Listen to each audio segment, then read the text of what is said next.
ಎಲ್ರಿಗೂ ನಮಸ್ಕಾರ. Welcome back to my new vlog ಅಂತ ಹೇಳ್ತಾ ಇವತ್ತು ಮೈಸೂರಲ್ಲಿ ತುಂಬಾ ಮಳೆ ಬರ್ತಾ ಇದೆ. ನೋಡಿ ಹೇಗೆ ಬರ್ತಾ ಇದೆ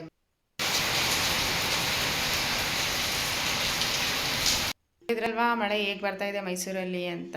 ಈ ಥರ ಮಳೆಯಲ್ಲಿ ಒಂದು ಖಾರವಾಗಿರೋ ಸ್ನ್ಯಾಕ್ ತಿನ್ನಬೇಕು ಅಂತ ಎಲ್ಲರಿಗೂ ಅನಿಸ್ತಾ ಇರುತ್ತೆ. ನಾನು ಅದಕ್ಕೋಸ್ಕರ ಒಂದೊಳ್ಳೆ ಸ್ನ್ಯಾಕ್ಸ್ ಮಾಡೋಣ ಅಂತ ಅಂದ್ಕೊಂಡು ಇದ್ದೀನಿ. ಖಾರವಾಗಿರೋವಂಥದ್ದು ನೋಡೋಣ ಯಾವ ಥರ ಮಾಡ್ತೀನಿ, ಹೇಗೆ ಮಾಡ್ತೀನಿ ಅಂತ ತೋರಿಸ್ತೀನಿ. ಅದಕ್ಕಿಂತ ಮುಂಚೆ ನನ್ನ ಚಾನಲ್ ಸಬ್ಸ್ಕ್ರೈಬ್ ಮಾಡಿಲ್ಲ ಅಂದರೆ ಪ್ಲೀಸ್ ಸಬ್ಸ್ಕ್ರೈಬ್ ಮಾಡಿ ಅಂತ ಹೇಳ್ತಾ ಬನ್ನಿ ತೋರಿಸ್ತೀನಿ ಏನು ಮಾಡ್ತೀನಿ ನಾನು ಅಂತ. ನೋಡಿ, ನಾನೀಗ ಒಂದು ಬೌಲ್ ಗೋಧಿ ಹಿಟ್ಟನ್ನ ತೊಗೊಂಡಿದ್ದೀನಿ. ನಾನೀಗ ಮಾಡ್ತಾ ಇರೋಂಥ ರೆಸಿಪಿ ನಿಪ್ಪಟ್ಟು ತುಂಬ ಈಸಿಯಾಗಿ ಮಾಡ್ಕೋಬಹುದು. ಒಂದು ಸ್ಪೂನಷ್ಟು ಅಚ್ಚ ಖಾರದ ಪುಡಿ ಹಾಕ್ಕೊಂಡಿದ್ದೀನಿ. ಹಾಗೆ ಒಂದು ಸ್ಪೂನಷ್ಟು ಅರಿಶಿಣ ಪುಡಿ ಹಾಕೋತಾ ಇದ್ದೀನಿ. ಹಾಗೆ ಒಂದು 2 ಸ್ಪೂನಷ್ಟು ಬಿಳಿ ಎಳ್ಳನ್ನ ಹಾಕೋತಾ ಇದ್ದೀನಿ. ನೋಡಿ, ನಾನು ಕೈಯಲ್ಲೇ ಹಾಕೋತಾ ಇದ್ದೀನಿ. ನೀವು ಬೇಕಾದರೆ ಸ್ಪೂನಲ್ಲಿ ಹಾಕೋಬಹುದು.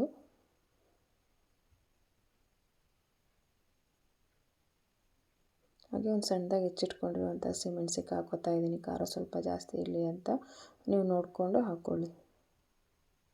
ಒಂದು ಸ್ವಲ್ಪ ಅಜ್ವಾನ ಹಾಕಿದ್ರೆ ತುಂಬ ರುಚಿಯಾಗಿ ಟೇಸ್ಟಿಯಾಗಿ ಬರುತ್ತೆ. ಹಾಗೆ ಒಂದು ಸ್ವಲ್ಪ ಗರಂ ಮಸಾಲ ಹಾಕೋತಾ ಇದ್ದೀನಿ. ಹಾಕ್ಕೊಂಡು ಕಾಯ್ದಿರೋ ಎಣ್ಣೆನೇ ಹಾಕ್ಕೋಬೇಕು. ಹಸಿ ಎಣ್ಣೆ ಹಾಕ್ಕೊಂಡ್ರೆ ಅಷ್ಟು ರುಚಿಯಾಗಿ ಬರಲ್ಲ. ಎಣ್ಣೆ ಕಾಯಿಸಿ ಹಾಕ್ಕೊಂಡು ನೀಟಾಗಿ ಮಿಕ್ಸ್ ಮಾಡ್ಕೋಬೇಕು. ನೋಡಿ, ಈ ಥರ ನೀಟಾಗಿ ಮಿಕ್ಸ್ ಮಾಡ್ಕೋಬೇಕು. ಸ್ವಲ್ಪ ರುಚಿಗೆ ತಕ್ಕಷ್ಟು ಉಪ್ಪು ಹಾಕ್ಕೋತಾ ಇದ್ದೀನಿ. ಹಾಕ್ಕೊಂಡು ಸ್ವಲ್ಪ ನೀರು ಹಾಕ್ಕೊಂಡು ಕಲಿಸ್ಕೊತಾ ಇರಬೇಕು. ಈಗ ನಾನು ಸ್ವಲ್ಪ ಕರಿಬೇವು ಹಾಕ್ಕೋತಾ ಇದ್ದೀನಿ. ಹಾಕ್ಕೊಂಡು ನೀಟಾಗಿ ಚಪಾತಿ ಹಿಟ್ಟಿನ ಅದಕ್ಕೆ ನೀಟಾಗಿ ಕಲಿಸ್ಕೋಬೇಕು. ನೋಡಿ, ಈ ಥರ ಕಲಿಸ್ಕೊಂಡಿದ್ದೀನಿ. ಅದರಲ್ಲಿ ಒಂದು ಉಂಡೆ ತೊಗೊಂಡು ನೀಟಾಗಿ ಚಪಾತಿನ ಲಟ್ಟಿಸ್ಕೋಬೇಕು. ಹಿಟ್ಟನ್ನ 10 ನಿಮಿಷ 15 ನಿಮಿಷ ಏನೂ ಇಡೋ ಅವಶ್ಯಕತೆ ಇಲ್ಲ. ಹಿಟ್ಟು ಕಲಸಿ ಆದ ತಕ್ಷಣ ಮಾಡ್ಕೋಬಹುದು. ನೋಡಿ, ನಾನು ಶೇಪ್ಗೆ ಈ ಥರ ರೌಂಡ್ ಬೌಲ್ ತೊಗೊಂಡಿದ್ದೀನಿ. ನಿಮಗೆ ಯಾವ ಥರ ಬೇಕೋ ಆ ಥರ ಶೇಪ್ ಮಾಡ್ಕೋಬಹುದು.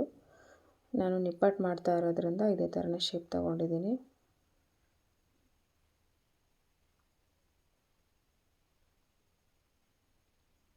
ನೋಡಿ ಎಷ್ಟು ಚೆನ್ನಾಗಿ ಬಂದಿದೆ ಅಂತ. ಹಿಟ್ಟು ತುಂಬ ಚೆನ್ನಾಗಿ ಬಂದಿದೆ.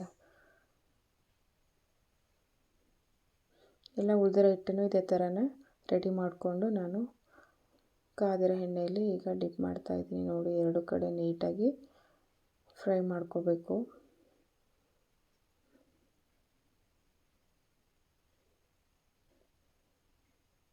ಇದು ನೀಟಾಗಿ ಗೋಲ್ಡನ್ ಬ್ರೌನ್ ಬರೋ ಥರ ನೀಟಾಗಿ ಫ್ರೈ ಮಾಡ್ಕೋಬೇಕು.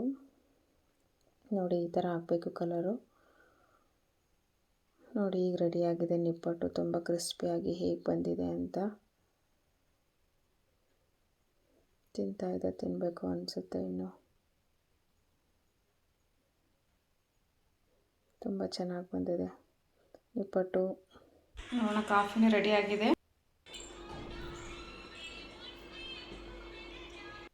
ಹೇಗಿದ್ದೀರಿ ಸ್ನ್ಯಾಕ್ಸ್? ತುಂಬ ಚೆನ್ನಾಗಿದೆ. ನೋಡಿದ್ರಲ್ವಾ ಯಾವ ಥರ ರುಚಿಯಾಗಿ ಬಂದಿದೆ ಸ್ನ್ಯಾಕ್ಸು ಅಂತ. ನಮ್ಮ ಮನೆಯವ್ರು ಕೂಡ ಹಾಗೆ ಅಂದರು, ತುಂಬ ರುಚಿಯಾಗಿ ಬಂದಿದೆ ಅಂತಲೇ ಹೇಳಿದರು.